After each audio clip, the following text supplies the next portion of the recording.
So much like attack, release time really depends on the speed of the sound wave. And so really what we mean when we say release is how much time it takes for the leash to return to its unrestrained state. So let's say that the compression has occurred, the sound has gone past the threshold, the attack determined how quickly that source was brought down to the desired amount of gain reduction.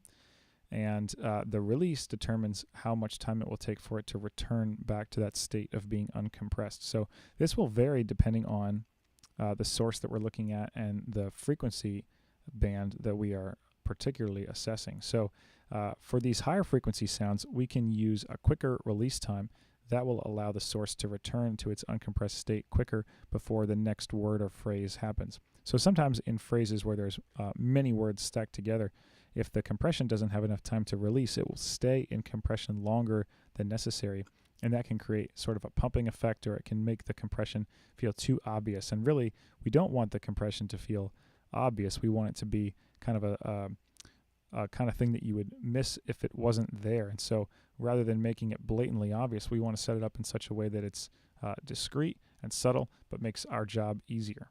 So let's listen to what happens when we send the release up too high. He has overcome. He shall reign forever. Strongholds now surrender. For the Lord our God has overcome. Who can be against us? Jesus, our defender. He is Lord, and He has overcome. We will not be moved.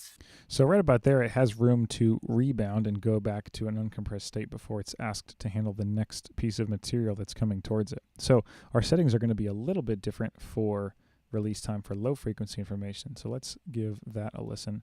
The reason for that is low frequency waves, they're much longer, so they take longer to develop. And so a release time that's too quick, too abrupt, will end up cutting off part of that wave, causing distortion. So we want to make sure that we don't have too quick of a release time for low frequencies. He has overcome. He shall reign forever. Strongholds now surrender. For the Lord our God has overcome.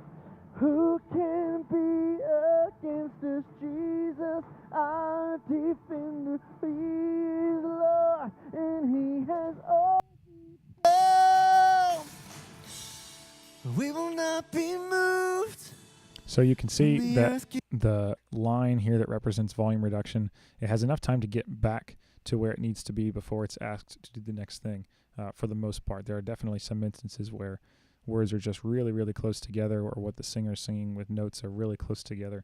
And so we do what we can based upon the source and the situation. So again, use that bypass key and listen to the differences that occur with a quicker or a slower release time, and make a decision about what is necessary based upon the source.